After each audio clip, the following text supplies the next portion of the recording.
सहनाववतु सहनौ भुनक्तु सह वीर्यं करवावहै तेजस्विनावधीतमस्तु मा विद्विषावहै। ओम शांति शांति शांति।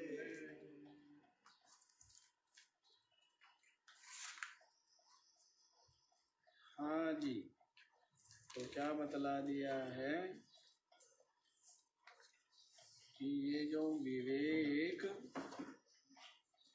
चूड़ामणि नाम का ग्रंथ है, ये गुरु और शिष्य के संवाद रूप के द्वारा आत्मज्ञान का निरूपण किया गया, जिससे कि मुमुक्षुओं को सुखपूर्वक अपने स्वरूप का बोध हो। क्योंकि ये जो तत्व है ये दुर्विज्ञेय है। जो स्थूल मति है, स्थूल बुद्धि है, जो इंद्रिय और मन के धरातल पर ही जीते हैं, शरीर इंद्रिया और मन के धरातल पर ही स्वयं का अस्तित्व स्वीकार करते हैं और उसमें ही समस्त व्यवहार क्रियाकलाप चेष्टा सब कुछ किसमें हो रही है, शरीर इंद्रिया और अंतःकरण के स्तर पर हो रहा है और इनके जीवन को ही जीवन मानता है। इनके जो कुछ व्यवहार है चेष्टा है उनको ही महत्व देता है। इनमें जो छिपा हुआ जो परमात्म तत्व है, चेतन तत्व, उसकी ओर अभिमुख भी नहीं हो पाता और उसकी ओर दृष्टि भी नहीं डाल पाता है।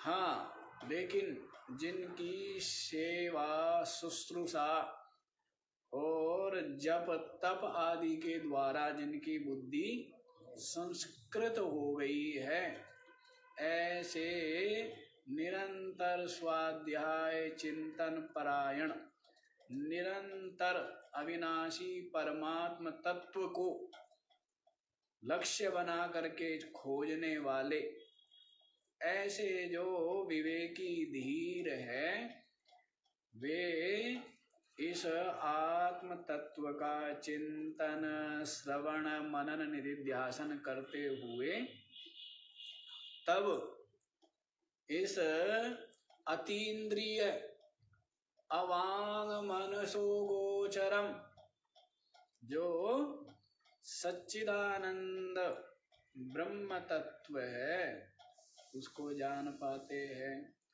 और निरंतर वह अनुभूति स्वरूप और सबका अनुभव भी उसके द्वारा ही हो रहा है। मन बुद्धि जो सबका अनुभव करती है, यन मनसा न मनुते ये नाहुर मनोमतम तदेव ब्रह्म त्वं विद्धि नेदम यदिदम उपासते।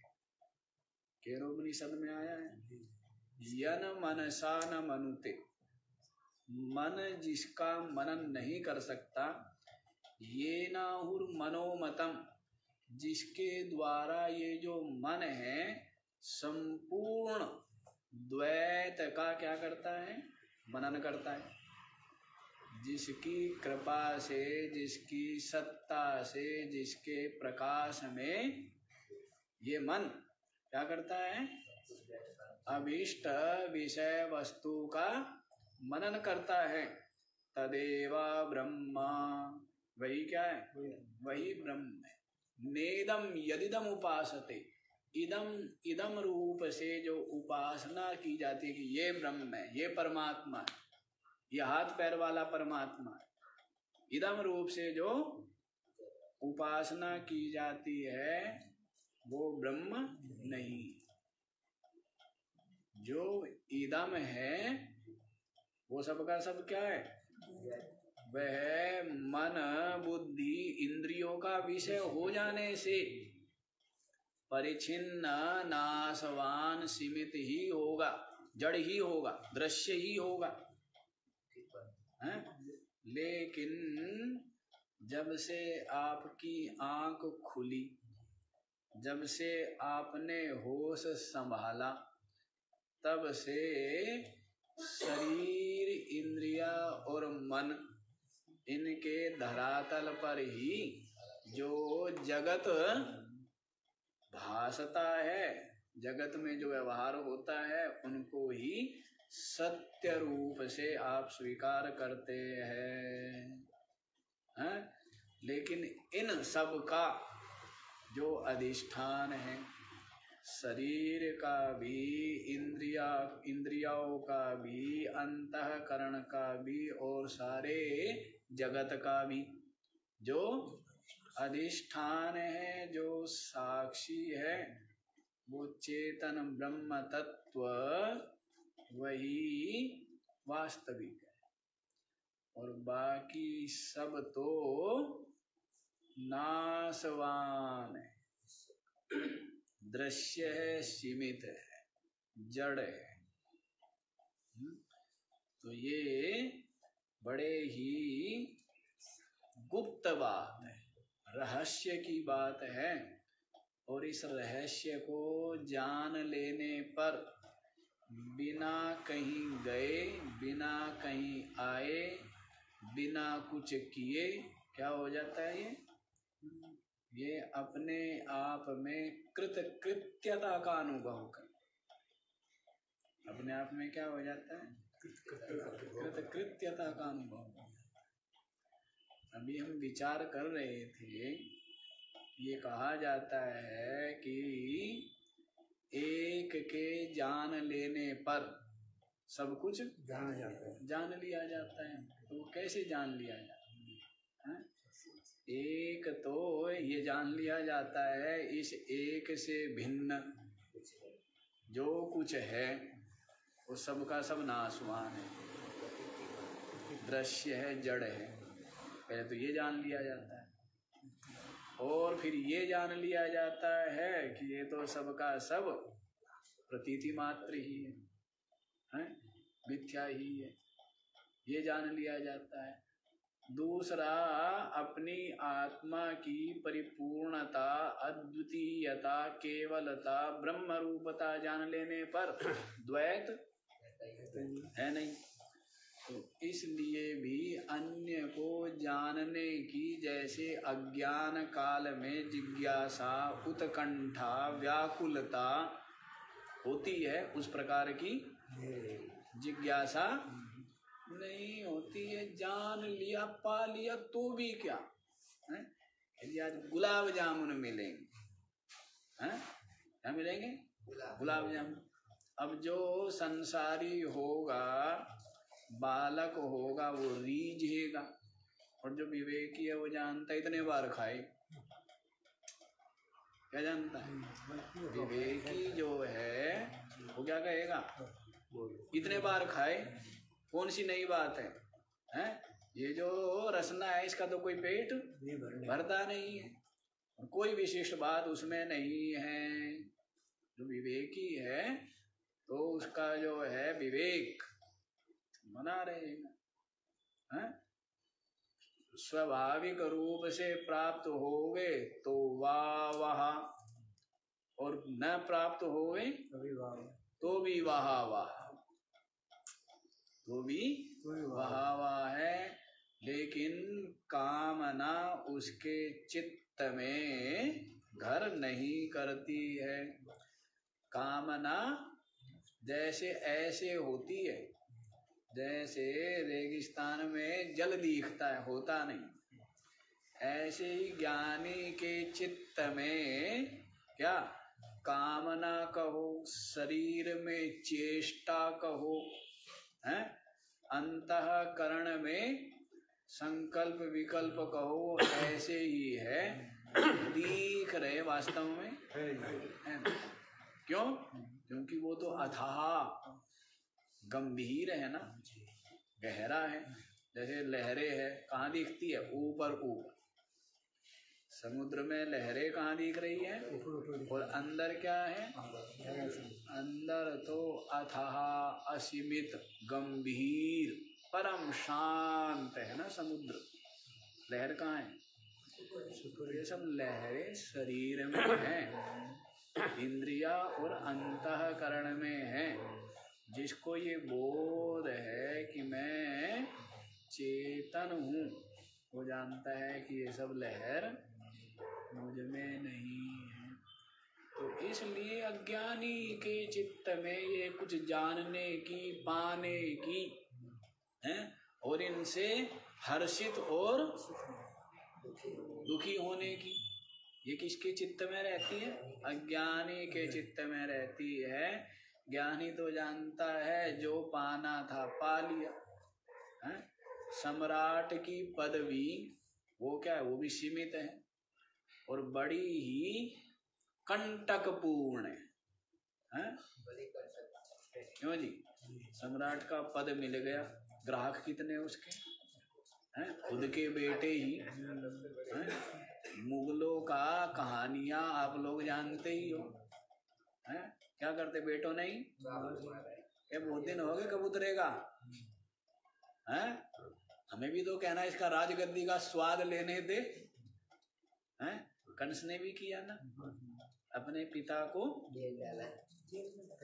कारागार में डाल दिया और स्वयं क्या बन गया? हाँ। तो ये सम्राट की पदवी, पहली बात तो ये दुख रूप है ना, हर प्रकार से बंधन रूप है। अशांति, चिंता, विद्रोह हो गई, आग लग गई, भूकंप आ गया, अकाल पड़ गया, बाढ़ आ गई हैं, सूखा हो गया और झगड़े हो गए और भी बहुत कुछ होता रहता है। मंदी आ गई, तेजी आ गई हैं? आप लोग नहीं जानते मंदी तेजी? जानते हो? हाँ, सेठों का संग करोगे तब पता लगेगा मंदी तेजी। हाँ? करते रहते हैं ना वो शेर वाले हैं, तो क्या करते रहते हो? मंदी तेजी आ गई, बिकवाली आ गई, बिकवाली हैं? ये सब चलता रहता है। जैसा संग करें वैसे ही तो बातें सुनाई पड़ेगी ना कानों में। हाँ, ये बात है। इसलिए ये अज्ञानी के चित्त में, ज्ञानी के चित्त में नहीं है वो कुछ भी जानना, कुछ भी पाना की कामना नहीं है, क्योंकि आप्त काम हो गया, पूर्ण काम। परमात्मा को पा करके क्या हो गया? पूर्ण काम। सबका सब परमात्मा में अध्यस्त है और नश्वर है। परमात्मा में सब अध्यस्त है और नश्वर है। उस अविनाशी पद को यद गत्वा न निवर्तन्ते तद्धामा परमम्, जहाँ पर जा करके लौटना नहीं पड़ता। अब बड़ा परिश्रम किया, बड़ा पुरुषार्थ किया, स्वर्ग चले गए। कहाँ पहुँचे? स्वर्ग लोक चले गए तो क्या होगा? कुछ दिन खाओ पियो भाई, ठीक है ना, फिर हो गया भाई, चलो जी। इतने दिन का आपने वो क्या किया था? इतने दिन का कूपन खरीदा था, अब आपका कूपन क्या हो गया? रिचार्ज करो। जैसे बिजली, आजकल तो बिजली का भी आता है, कहते हैं कूपन, वो रिचार्ज करना पड़ता है हैं?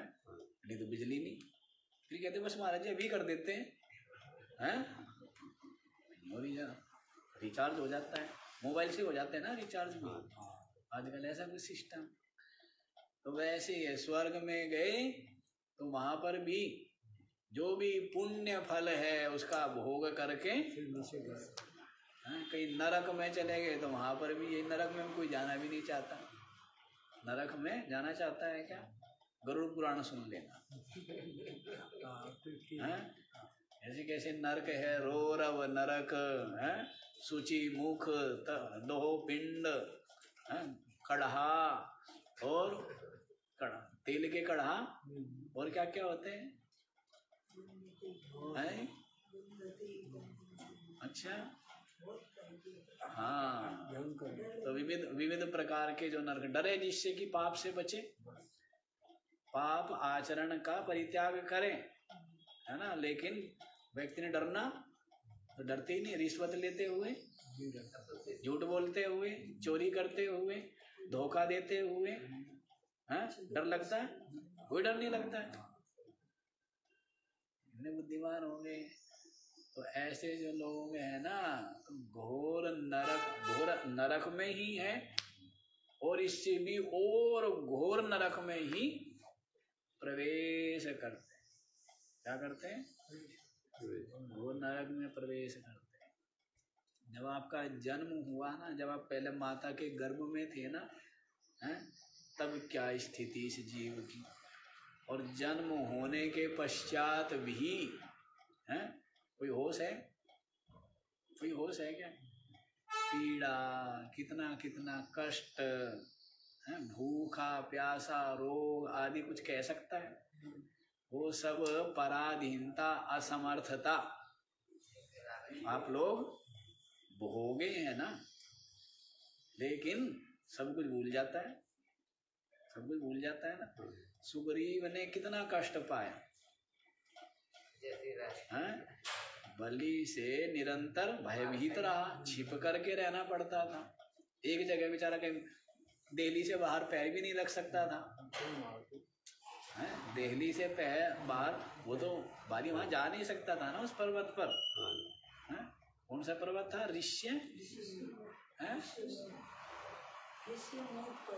ऋष्यमुख, ऋष्यमुख पर्वत पर जो है वो रहता था। बाली जा नहीं सकता था, दिल्ली से बाहर पैर रखती बाली जो है उठा के पटक देता। कितना भयभीत था, कितना कष्ट में था, कितना दुखी था।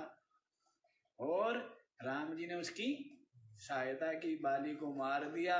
सुख के दिन आए तो सब भूल गया। सुख के दिन आते हैं ना तो फिर क्या होता है? तो वैसी जीव की स्थिति है कि इतना इतना घोर अंधेरे में, नरक में दुख भोग के, क्लेश पाके आया है, पता नहीं कितने बार, लेकिन अब भी नहीं चेतता। अवसर है, नहीं तो आगे फिर तैयारी है, आगे फिर तैयारी है। ये आपका अज्ञान और अज्ञान जन्य चित्त में जो संस्कार वासना है, इसके कारण से क्या होगी? आगे फिर जन्म की तैयारी ही है। इसलिए क्या करो, अब ज्ञान की अग्नि में अज्ञान के सहित वासनाओं के सहित संपूर्ण अज्ञान को क्या करना चाहिए? जला डालना चाहिए। और ये भाई बड़े पुरुषार्थियों का काम है। ये देख लीजिए, छोटा काम नहीं है, ये तो सबसे बड़ा काम है। ये क्या है? सबसे बड़ा महान कार्य है। संपूर्ण यत्न करके भी इस अज्ञान के सारे कूड़े कचरे को जला सके तो और फिर क्या है? फिर तो नित्य मुक्तता ही। क्या है? नित्य मुक्तता है। क्योंकि जब कामना का बंधन नहीं, तृष्णा का बंधन नहीं, तो फिर क्या है? मुक्त है। देश काल वस्तु सबके परिच्छेद से जो मुक्त है, व्यापक है, पूर्ण है, अद्वितीय है, केवल है, सच्चिदानंद है, ब्रह्म है ना। तो ये देखो जी, ऐसा जो आत्म तत्व है, वो जिज्ञासु को गुरु के उपदेश उनकी कृपा से प्राप्त हो गया। ये विवेक चूड़ामणि नाम का है ना। तो इसलिए जो यति है, जो मुमुक्षु है, जो श्रुति रसिक है, सत्संग प्रेमी है, जिनके समस्त संसार के सुख से जो विरत है, जिनका चित्त शांत है और निरस्त समस्त चित्त दोषा, चित्त के समस्त दोष निरस्त हो गए हैं, ऐसे साधकों को इमं हितम उपदेशम आद्रियन्ताम्, ये परम मंगलमय परम कल्याणमय ये जो उपदेश, ये जो ज्ञान है, आद्रियन्ताम भवबंध विमुक्तये, यदि संसार बंधन से मुक्त होना चाहते हो, मोक्ष चाहते हो, तो इसका क्या करो? आदर करो। और आदर करने का मतलब तत्कथनम तत्चिंतनम अन्योन्य तत्प्रबोधनम। क्या करना? यही कथन करना, यही चिंतन करना, एक दूसरे के साथ भी यही विचार करना, है ना। यही क्या है? यही इस ज्ञान का आदर करना है। जो इस ज्ञान का आदर करे वो भवसागर तरे, और जो ज्ञान का आदर ना करे वो संसार सागर में डूबे। हैं? जो आदर करेगा ज्ञान का तो क्या होगा? नाव में बैठ गया तो पार हो गया, और नाव में नहीं बैठा तो क्या होगा? डूब जाएगा।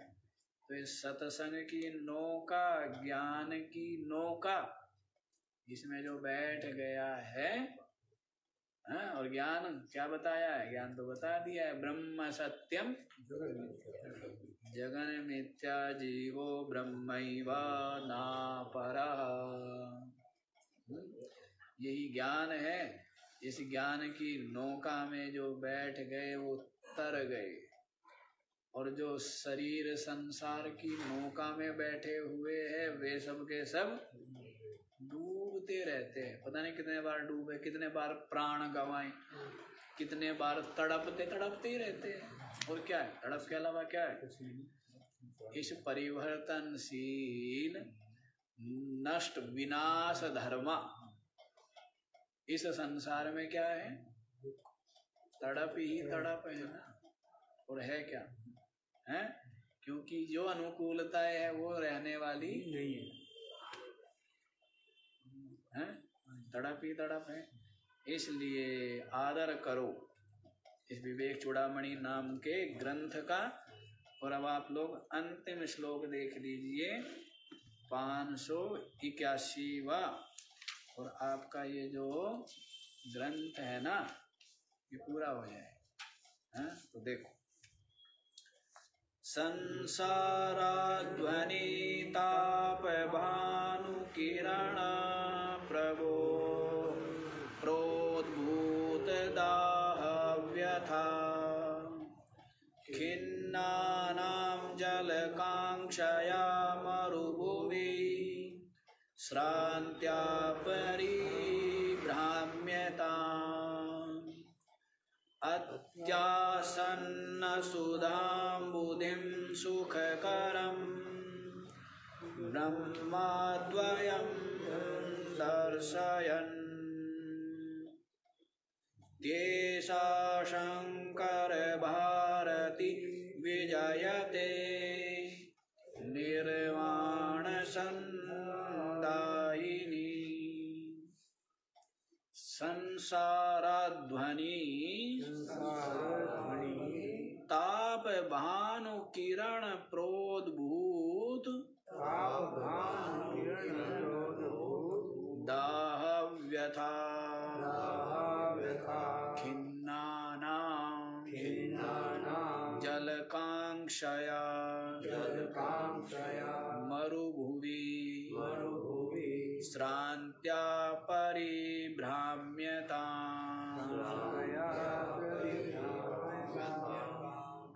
अत्यासन्न सुदाम्बुधिं सुखकरं ब्रह्मद्वयं दर्शयन्ति एषा शंकर भारती विजयते निर्वाण संदायिनी।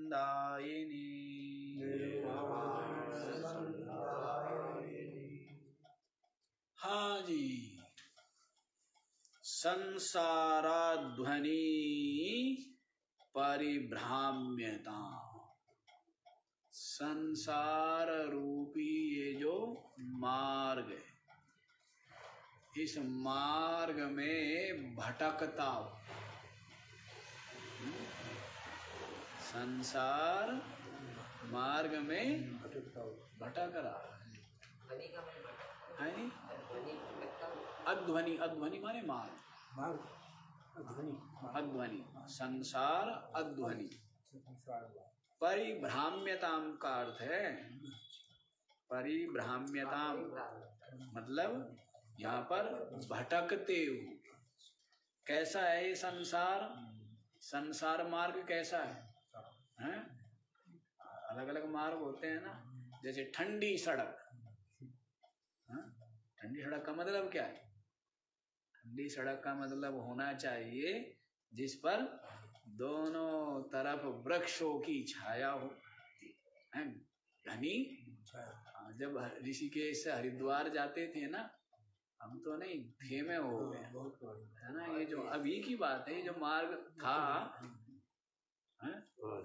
तो दोनों तरफ इतने वृक्ष है, बीच में रायवाला से आगे इतना वृक्ष थे कि दोपहर में भी, गर्मियों के दिन में भी स्कूटर से हरिद्वार जाते हुए तो ठंड का अनुभव होता है। इतना बिल्कुल ठंडा ठंडा है, बड़ा आनंददायक था नहीं। वहाँ की जो हवा वो अलग ही थी ना, लेकिन अब तो वृक्ष कट गए, अब तो दिखते ही नहीं है छाया। तो ठंडी सड़क का मतलब क्या है? जिस पर क्या हो? घनी छाया हो, है, और साथ ही साथ शीतल जल की व्यवस्था भी हो, है ना। हाँ, शीतल जल की व्यवस्था। पहले प्याऊ लगाते थे ना, पहले प्याऊ होते थे। हम तो राजस्थान से, तो राजस्थान में तो जगह जगह पर अभी भी मिल जाएंगे, इधर भी होते थे, है? और लोग, कुछ लोग तो जो धर्म करने वाले, धर्म प्रेमी होते थे, वो व्यवस्थाएं भी करते थे ठंडाई आदि की, है ना। शिकंजी पिलाना राहगीरों को, यात्रियों को बड़ा पुण्य समझते थे। और जल की प्राप्ति, इतनी दोपहरी में कहाँ कारे कहाँ एसी, है। तो बसों की सवारी या घोड़े का तांगा, और प्यास लगनी, और फिर जो है तांगा रोक कर, है, बगीचे में, और फिर वो जो है जल, है, उसका आनंद अलग ही आनंद होता था ना, क्यों जी? हाँ। और फिर जो है ककड़ी, है, खीरा और खरबूजा और तरबूज, ये सब ठंडे ठंडे खाए तो उसका आनंद। हाँ, पहले फीके होते नहीं थे या फीके लगते नहीं थे, है? जैसे तरबूज आदि पहले फीके होते नहीं थे या फीके लगते नहीं थे, दोनों में अंतर है ना। फीके होते नहीं थे और लगते भी नहीं, दोनों ही बातें हैं। फीका लगता कब है? जब ज्यादा हो ना, तब, है, ज्यादा हो और भूख ना हो तो मीठा भी क्या लगने लगता है? फीका लगता है ना। और जब भूख हो और मिल नहीं रहा हो तो फीका भी। जिनको आप ये समझते रिजेक्ट है, वो गरीब बालक इतना मीठा तरबूज है, वो उसका मूल्य महत्व जानते हैं ना। दूसरी बात, मीठे होते भी थे, मीठे होते भी थे, क्योंकि लोग उतनी जल्दबाजी धैर्य रखते थे, पकने देते थे, अब तो कच्चे ही तोड़ लेना, ये भी तो मुतावलापन आ गया ना। तो दोनों बातें तो दोनों ही है, फीके होते भी नहीं थे और फीके लगते भी नहीं थे, क्योंकि दोनों ही बातें थी। और अब तो दोनों ही उलट है, फीके होते भी है क्योंकि तोड़ते बड़ी जल्दी है, और फीके लगते भी है क्योंकि छके हुए हैं, भूख नहीं है ना, ऐसा। अच्छा जी, चलो, तो ठंडी सड़क मार्ग बता रहे हैं ना, तो उसमें तो क्या रहता है, सुख रहता है। लेकिन ये जो संसार मार्ग है ना, ऐसा नहीं है, न तो ये छायादार ही है और न इसमें जल के प्याऊ आदि की कोई व्यवस्था ही है। ये संसार मार्ग बड़ा क्या है, संतप्त करने वाला, जलाने वाला है, पीड़ा देने वाला है। तो बताते देखो, ताप भानु किरण प्रोद्भूत दाह व्यथा खिन्ना नाम,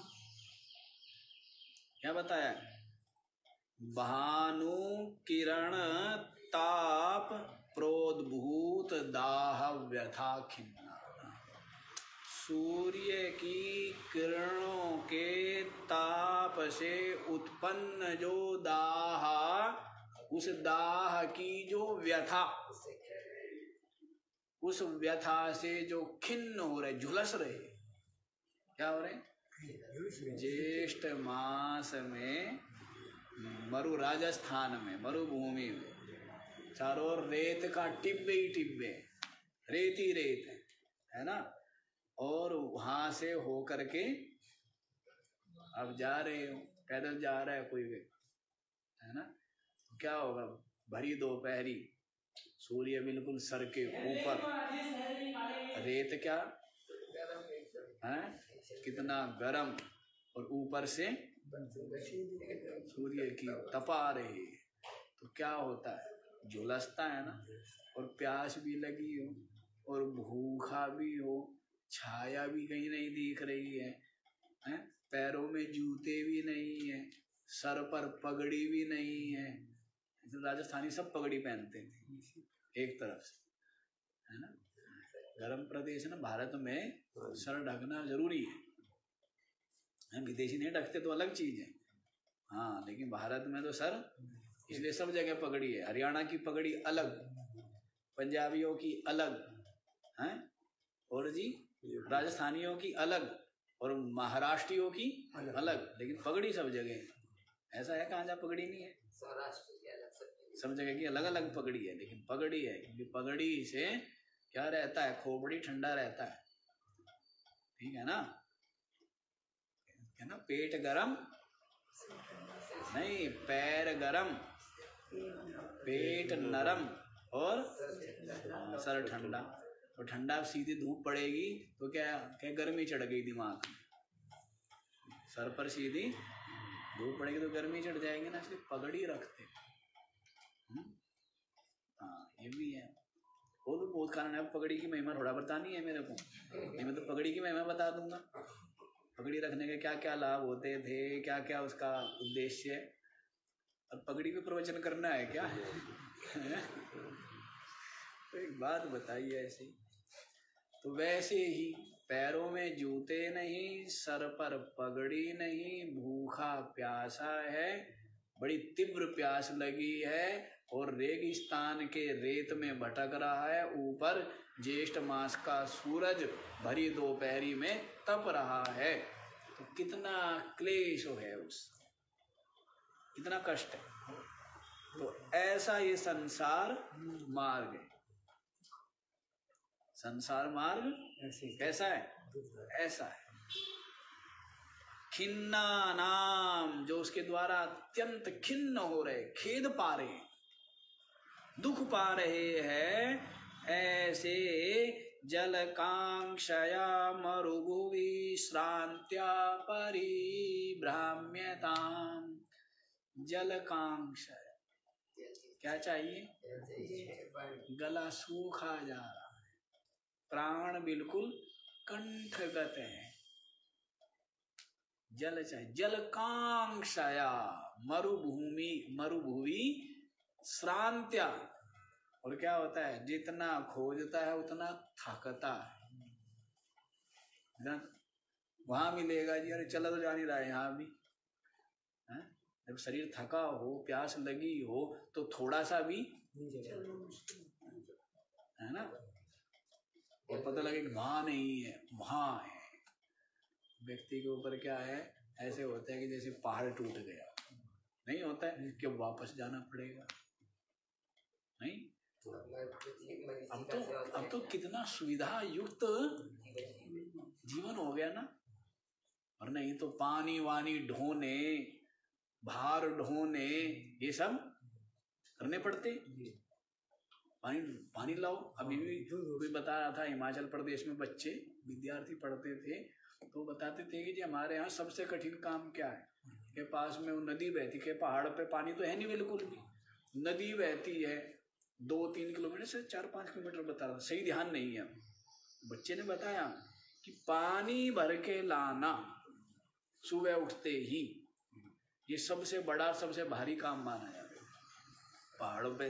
ये तो है नहीं कि सड़क पर नहीं, वही पहाड़ी मार्ग पगडंडियों से पानी भर के लाना है ना, यदि ये सबसे कठिन काम होता है। इसलिए घर में पानी बहुत हिसाब से यूज किया जाता है, ऐसे थोड़ा खुला। और देखो है भी प्रकृति कितने सुंदर है, जल कितना सुंदर है, नहीं जी, सारा मैल दूर कर देता है, शीतल को, शरीर को शीतल कर देता है, ठंडा कर देता है, नहीं निर्मल बना देता है, सारा मैल। और ऐसे जल और प्यास बुझाता है, प्राण है, जीवन है, और ऐसे जल को क्या करते हैं? दुरुपयोग करते रहते हैं। कितना मूल्यवान है, तो है, मोती है ना जल, तो सदुपयोग करना चाहिए। हवा, जल, अग्नि, पृथ्वी, औषधि, अन्न, फल, फूल, ये तो क्या है? अमृत है ना, है? स्वास्थ्य देने वाले, सद्बुद्धि देने वाले आहार है, ये सब क्या है? हमारे आहार है ना, हवा, पानी, ये सब क्या है? आहार है। और इन आहार से ही क्या बनता है? ये हमारा मन निर्मल होता है। सत्व शुद्धि आहार बताया ना, आहार शुद्ध हो सत्व शुद्धि। और उस मन के द्वारा ही क्या होता है? परमात्मा प्राप्ति की यात्रा कर पाते हैं हम, हैं? परमात्मा को प्राप्त करते हैं ना। इसलिए कितना सब कुछ ये प्रकृति सुंदर, और इसको असुंदर बना दिया स्वार्थ में और लोभ हमें। क्या बना दिया? प्रदूषण, केमिकल, अन्न, जल, हर चीज को क्या कर दिया है? दूषित कर दिया है। अब दूषित ये सोचता है कि दूसरों को दूषित मिलेगा और मेरे को क्या मिलेगा? ऐसे संभव है क्या? क्यों जी? जो दूसरों को मिलेगा वही,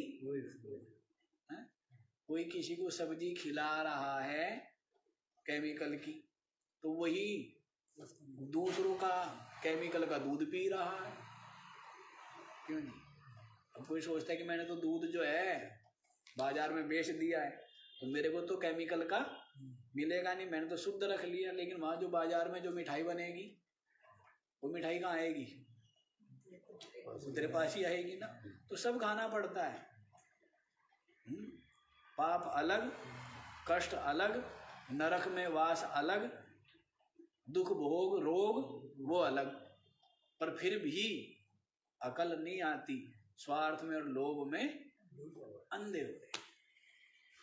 तो देखो ये संसारा ध्वनि समझ आ रहा है कैसा है?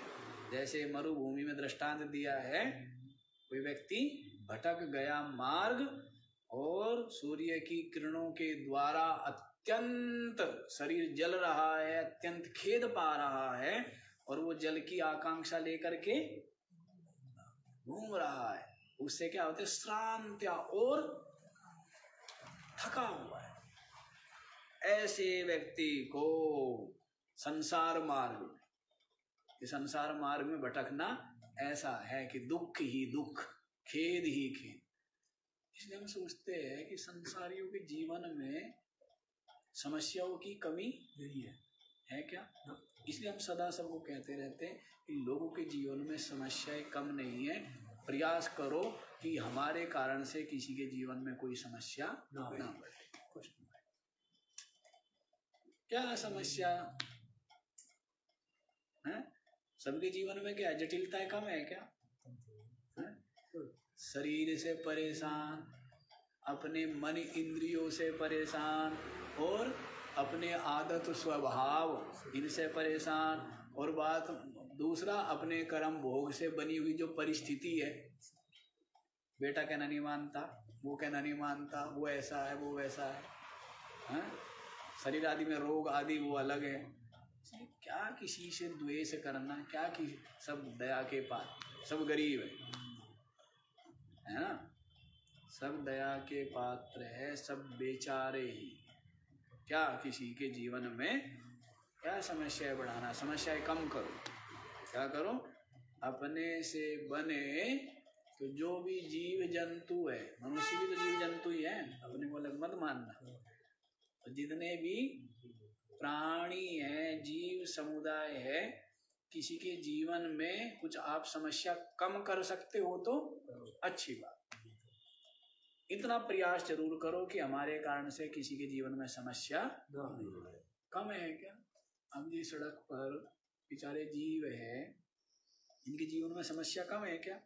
और व्यक्ति फिर भी इनकी समस्या और बढ़ा दे, लाठी अलग से, और क्या करते हैं, है ना, लाठी आदि मार के घायल कर देते हैं, अपना जो वाहन है वाहन से कुचल देते हैं जी। तो कम है क्या उनके जीवन में कष्ट? हाँ, तो दया करना चाहिए। तो संसार मार्ग ऐसा है जी, खेद पा रहा है अत्यंत बेचारा। तो अत्यासन्न सुदाम बुधिम सुखकरम ब्रह्माद्वयम दर्शयन्ति। अच्छा जी, ये देखो, एषा शंकर भारती निर्वाण संदायनी विजयते। एषा माने ये जो, ये कौन?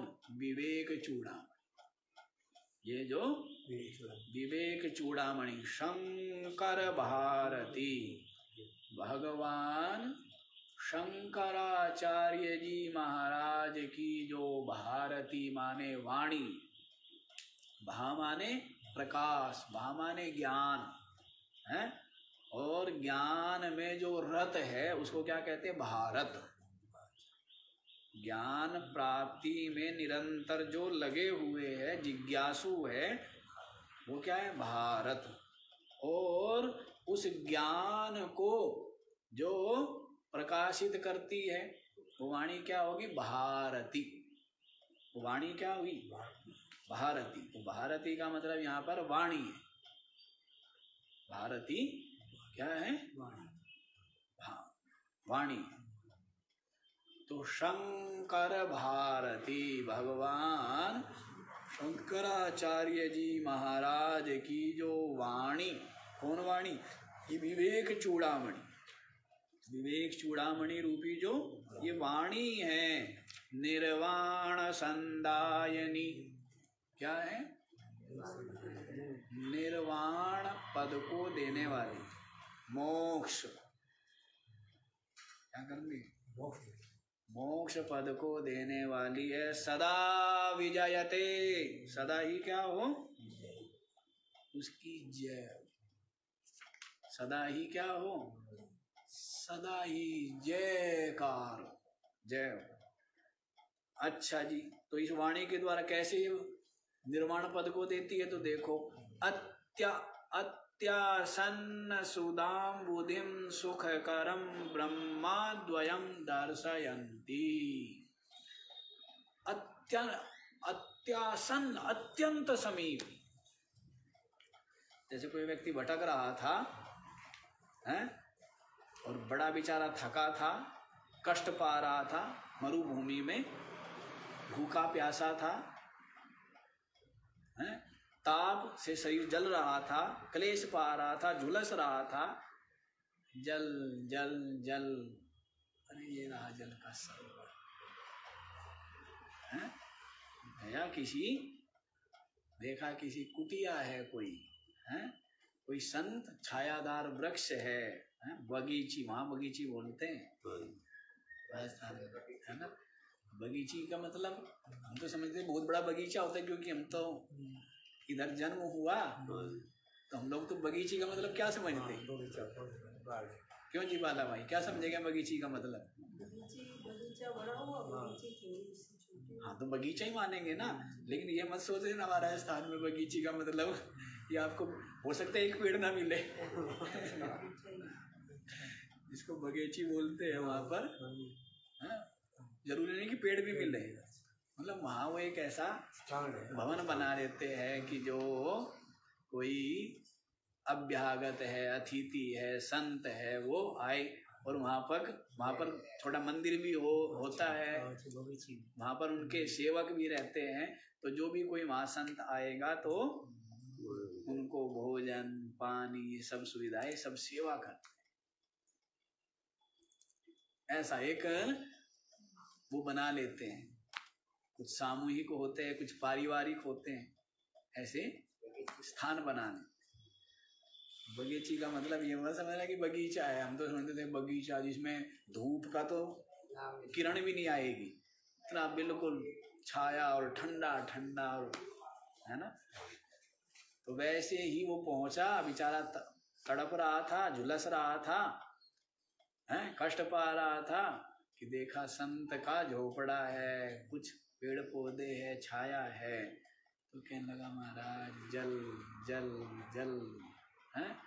सब जगह से निराश था, दुखी था।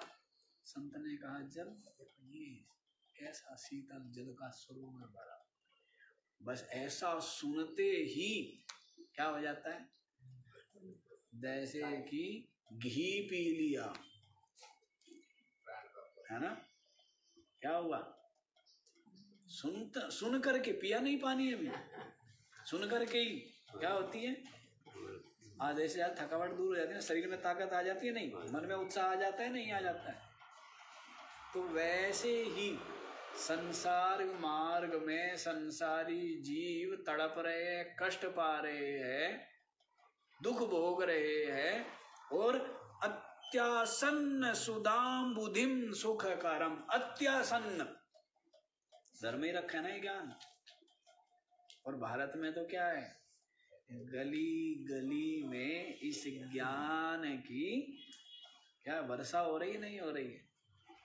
हमारे भारत देश में संतों की भूमि है ना, गाते हैं भजन राजस्थान में कि धरती संतारी और धरती धोरारी, हैं? गाते नहीं गाते हैं, धरती संतारी, ये तो क्या है, तपस्वियों की, संतों की भूमि है ना भारत भूमि। तो यहाँ पर तो क्या है, सब जगह गली गली में श्रद्धा भक्ति विवेक ज्ञान, इसकी क्या है, वर्षा हो रही है ना, वर्षा हो रही है। तो ऐसा समीप ही है, कहीं दूर नहीं जाना है। तो ये कह रहे हैं, ये जो वाणी है, ये जो क्या है, अत्यासन्न अत्यंत समीप, सुदाम्बुधिम सुख का सागर, सुख का सागर, सुखकरम कैसा है, सुदाम्बुधिम अमृत का सागर, गड़बड़ हो गया। सुदाम्बुधि माने, सुधा माने अमृत, अम्बुधि माने समुद्र, अमृत का समुद्र कैसा है, सुखकरम कैसा है, सुख देने वाला। ब्रह्माद्वयम, ब्रह्म जो अद्वया ब्रह्म है, उसको दर्शयन्ति, उसको दिखाने वाली, अद्वय ब्रह्म रूप जो समुद्र है। कैसा समुद्र है देखो, क्या बताया? सुदाम बुधिम अत्यंत समीपी, अपने हृदय में, अपनी आत्मा ही। ब्रह्माद्वयम, ब्रह्म अद्वय रूपी जो अमृत का समुद्र है, जो अत्यंत समीप है, सुखकरम, सुख देने वाला है, ऐसे समुद्र को भगवान श्री शंकराचार्य जी महाराज की जो ये वाणी है, निर्वाण संदायिनी, जो निर्वाण मोक्ष पद को देने वाली है, अत्यंत समीप ही क्या करती है? अद्वय ब्रह्म समुद्र को दिखा देती। भगवान को पाना है, भक्ति करो, है भगवान को पाना है, यज्ञ करो, व्रत करो, जप करो। जब शरीर छूटेगा ना, तब क्या होगा? भगवान के लोक में जाएंगे, हैं? और वहां पर फिर क्या करेंगे? हैं? फिर भगवान के लोक में निवास मिलेगा। क्या मिलेगा? भगवान के लोक में ये विराजमान रहेगा आनंद पूर्वक। ऐसा सुना है ना? लेकिन ये जो ज्ञान मार्ग है, भगवान शंकराचार्य जी महाराज की वाणी, वो क्या दिखाती है? अत्यंत समीप ही, अत्यंत समीप ही अद्वया ब्रह्म का जो अमृत का सागर है, कहाँ दिखाती है? अपने हृदय में, अपनी आत्मा ही, अपनी आत्मा। अयम आत्मा ब्रह्मा तत्त्वमसि प्रज्ञानम ब्रह्मा अहम ब्रह्मास्मि। क्या दिखाया है? अयम आत्मा ब्रह्म, ये आत्मा क्या है? ब्रह्म, नित्य मुक्त है, सच्चिदानंद स्वरूप है। ऐसा ज्ञान, ऐसा विवेक देने वाली, अज्ञान मिटाने वाली जो वाणी है, उसकी सदा ही, सदा विजयते, सदा ही जय हो, सदा ही प्रकाशित हो रही है। सदा ही क्या हो रही है? सदा ही जय जयकार हो रही, जय को प्राप्त। समझ आए? दूर नहीं, सब तो क्या बता, दूर है ना? कितने दूर है? कहते कई करोड़ योजन दूर है, ऐसा बताते। लेकिन ये जो वाणी है, ये क्या बताती है? अपने हृदय में ही आत्मा का परमात्म रूप से बोध कराने वाला, आत्मा का परमात्म रूप से, ब्रह्म रूप से अनुभव कराने वाली ये वाणी, तो सदा ही इसकी जय हो, प्रकाशित हो रही। देखो, उसके जैसे सारे जल सुनते ही, जल का सरोवर भरा हुआ है तो क्या होते हैं? सारा खेद, श्रम, ताप, संताप तुरंत दूर हो जाता है। वैसे ही संसारी जीव जिज्ञासु, बात किसकी है? संसारी तो दुख में भी सुख माने रहते हैं, उनकी बात नहीं है। बात किसकी है? जो मुमुक्षु, पहले क्या बताया? जो यतनशील है, यति है। यति होंगे तो मुमुक्षु होंगे, मुमुक्षु होंगे तो श्रुति रसिक हो। श्रुति रसिक जो है तो संसार के जो सुख है उनसे जो विरत होंगे। श्रुति रसिक कौन होगा? संसार के जो सुख है उनसे विरत होगा, और जिसका चित्त शांत हो,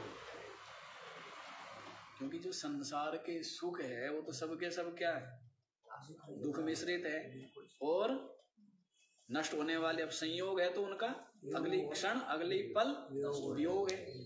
इस कारण से खेद को अशांति को ही देने वाले हैं। तो जिसको मिला तो उसका चित्त शांत होगा या अशांत होगा?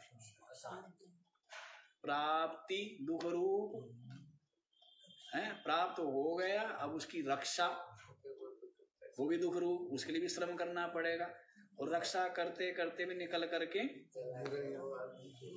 भाग जाता है, नहीं भी भाग जाता है। हाँ, तो इस तरह दुख रूप ही हुआ ना परिणाम में है, और दुख मिश्रित ही है निरंतर। तो इस कारण से जो उससे विरत है तो उसका चित्त तो स्वाभाविक रूप से शांत होगा, स्वाभाविक रूप से क्या होगा, और उसके चित्त में निरस्त समस्त, क्या बताया था, चित्त दोषा, चित्त के समस्त दोष जिसके क्या हो गए हैं, निरस्त। वो क्या करते हैं, इस विवेक चूड़ामणि का आदर करते हैं। क्या करते हैं? आदर करते हैं। आदर करना आप समझ गए हैं, आदर करना क्या है? श्रवण करना, मनन करना, निधिध्यासन करना, यही क्या है, यही वाणी का आदर करना है। जैसे वाणी के आदर करने की परंपरा है ना, सिख पंथ में वो ज्यादा है।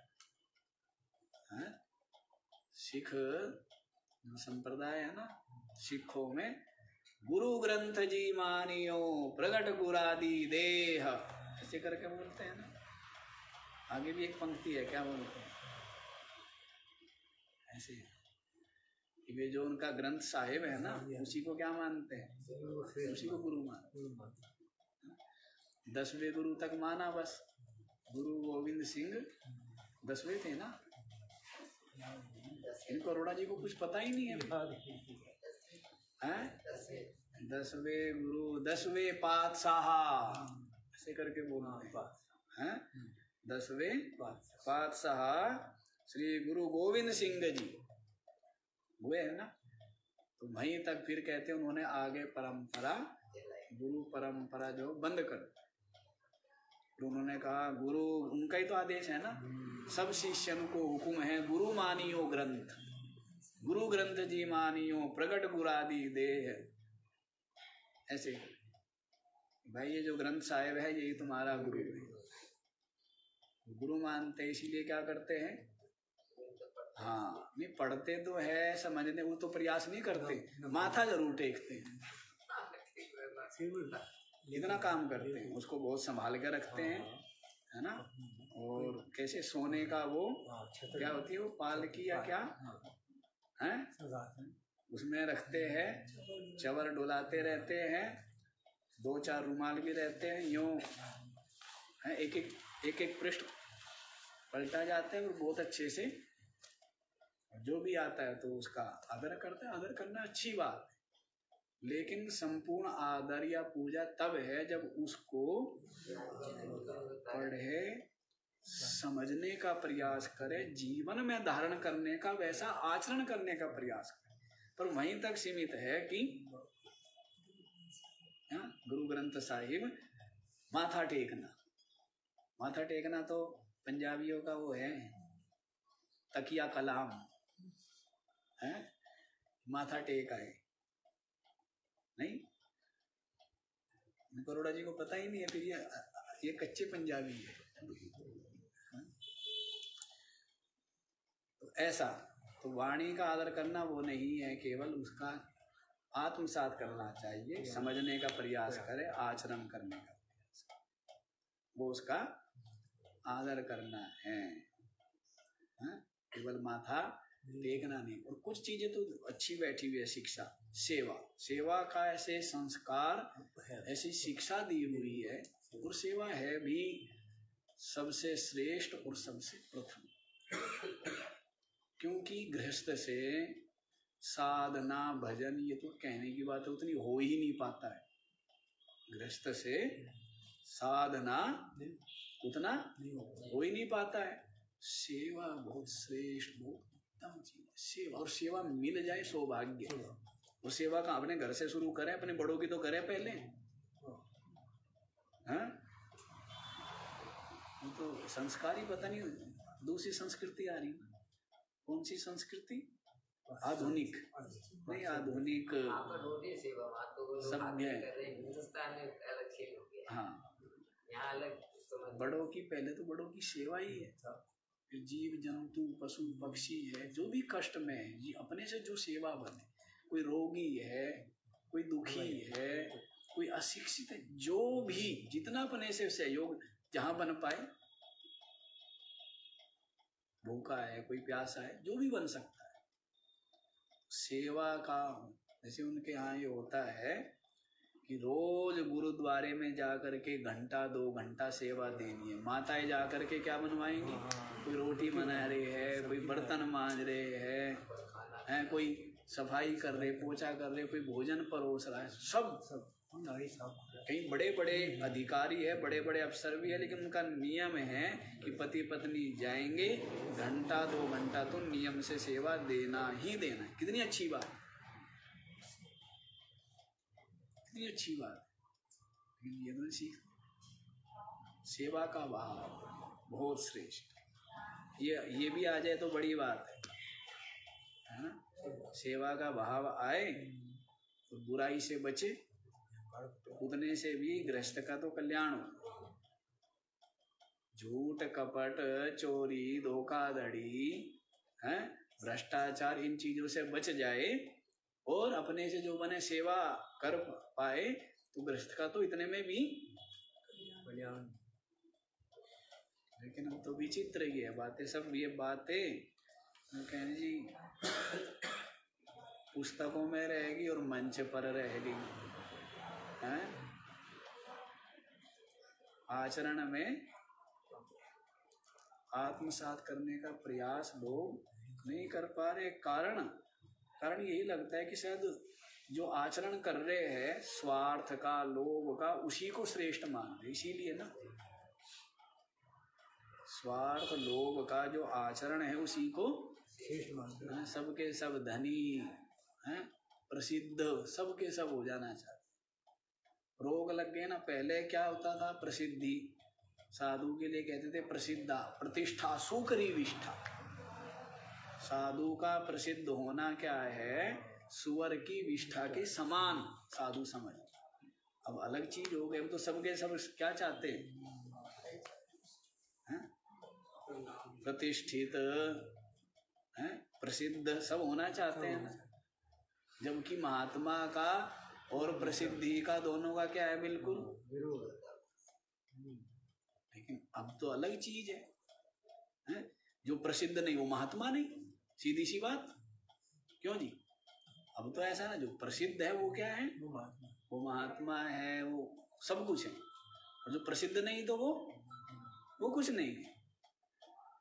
तो पहले महात्मा प्रयास करते थे कि किसी तरह से भी क्या हो जाए, प्रसिद्ध ना हो जाए, किसी तरह से भी। हाँ, तो ऐसे मूर्ख के मूर्ख के समान ऐसी रहना, ऐसी विचरण करना, या ऐसे ही जीवन यापन कर देना सहजता में, आत्मचिंतन में। हाँ, कोई जिज्ञासु हो तो उसको उपदेश करे, सत्संग आदि करे। लेकिन अब तो बिल्कुल सब बदल गया है ना, ये बदल गया है। यत्र सर्वे नियंतारः सर्वे पंडित मानिना सर्वे महत्वमिच्छन्ति सा वृंदम अवसीदति। जिस घर में सारे के सारे मुखिया होना, उस घर का क्या होता है? कल्याण हो जाता है। तो वैसे ही है ना, तो सबके सब उसी को चाहते हैं, यश कीर्ति सम्मान, ये लोक लोकेशना यही तो है, ये तो लोक वासना है। इसी को तो कहा ना कि मान बड़ाई ईर्षा दुर्लभ तजनी, कंचन तजना सहज सहज प्रिया का नेहा, मान बड़ाई ईर्षा दुर्लभ तजनी। मान बड़ाई को त्यागना इतना सहज है क्या? सहज नहीं, कठिन। अच्छा जी, तो समझ आ गया, समझ आ गया। तो ये आपका जो ग्रंथ है संपूर्ण हो, ग्रंथ क्या हो गया? संपूर्ण हो गया है। और इसका जो अनुबंध चतुष्ट है वो भी आप सुन आए थे। अधिकारी कौन है? जो मुमुक्षु है। अधिकारी कौन है? जो मुमुक्षु है, वैराग्यवान है, वो अधिकारी है। विषय क्या है इसका? आत्मज्ञान, अज्ञान की निवृत्ति, दुखों की निवृत्ति, ये क्या है? विषय। संबंध क्या है? जन्य जनक संबंध है, ज्ञान जन्य है और उसका जनक जो है ये ग्रंथ है। तो ग्रंथ का और ज्ञान का क्या हो गया? हाँ जी, तो संबंध भी हो गया और विषय, विषय भी बता दिया, आत्मज्ञान है। प्रयोजन क्या है? मोक्ष। प्रयोजन क्या है? मोक्ष। तो प्रयोजन सिद्ध, प्रयोजन सिद्ध हो गया। अच्छा, एक चीज आप बताओ, क्या बताया? जो प्यासा व्यक्ति है तो जल को पीने से क्या होती है? प्यास बुझती है। तो प्यास किसकी बुझेगी? जल से प्रयोजन किसका है? जो तृषित है। जो तृषित नहीं है तो भले ही चाहे मीठा जल कितना ही मीठा क्यों ना हो तो उसकी प्यास बुझाएगा क्या? क्योंकि प्यास ही नहीं है, उसकी शीतलता आनंद वो नहीं उठा पाता है। तो वैसे ही जो जिज्ञासु नहीं, मुमुक्षु नहीं, वैराग्यवान नहीं, तो वो विवेक चूड़ामणि का जो प्रयोजन है मोक्ष, उसको भी वो अनुभव में नहीं आता है। तो ज्ञान श्रवण करके, ज्ञान मनन करके भी यदि बोध नहीं हो रहा है तो कारण प्यास की कमी। कारण क्या है? प्यास की कमी। प्यास कैसे बढ़े जी? जैसे भूख बढ़ाने के लिए होती है ना कहीं चूर्ण, है? तो वैसे ये प्यास या भूख कैसे बढ़े? तो ये तो विचार से बढ़ती है, सत्संग से बढ़ती है, सदग्रंथों से। विचार सबसे ज्यादा, जब व्यक्ति विचार करता है कि वास्तव में ये सब का सब नाशवान है, सबका सब नाशवान, जितने भी संयोग है इनका तो वियोग हो ही जाना है। जितनी अनुकूलताएं है वो तो सदा रहने वाली नहीं है। जब इन बातों का विचार करता है तब पाता है कि दुखों से कैसे छूट, कैसे दुखों से सदा के लिए छूट जाऊं। तब सबसे विरक्त होकर और श्रवण करता है, और जब श्रवण करता है, मनन करता है, निधिध्यासन करता है, तब इसको स्वरूप बोध की प्राप्ति होती है, स्वरूप की अनुभूति। और क्या अनुभूति होती है? कि मैं नित्य मुक्त सच्चिदानंद ब्रह्म, इस प्रकार अनुभव करके कृतकृत्य हो जाता है, मुक्त हो जाता है। तो निर्वाण को देने वाली ये जो विवेक चूड़ामणि नाम की वाणी सदा ही जय को प्राप्त हो रही है, ये आप लोगों ने श्रवण की, पूरा हो गया, संपूर्ण हो गया। बहुत कम ग्रंथ जो है हम संपूर्ण कर पाते हैं, समय बड़ा लग गया, 2 साल लग गए, ज्यादा लग गए, 2.5 साल लग गए। पर ये चलो अच्छा है कि 2.5 साल में हो गया है, नहीं तो हो सकता है 2.5 जन्म में जाके हो, क्योंकि हमारी जो स्पीड है वो कम रहती है। और आनंद वो होता है एक एक शब्द में, एक एक श्लोक छोड़िए, एक एक शब्द, अब एक एक शब्द पर ही रुके रहे, चिंतन करे तो फिर 2.5 जन्म लगेंगे नहीं लगेंगे। चलो आज इतना ही, बाकी कल देखेंगे। पूर्णमद पूर्णमिदं पूर्णात्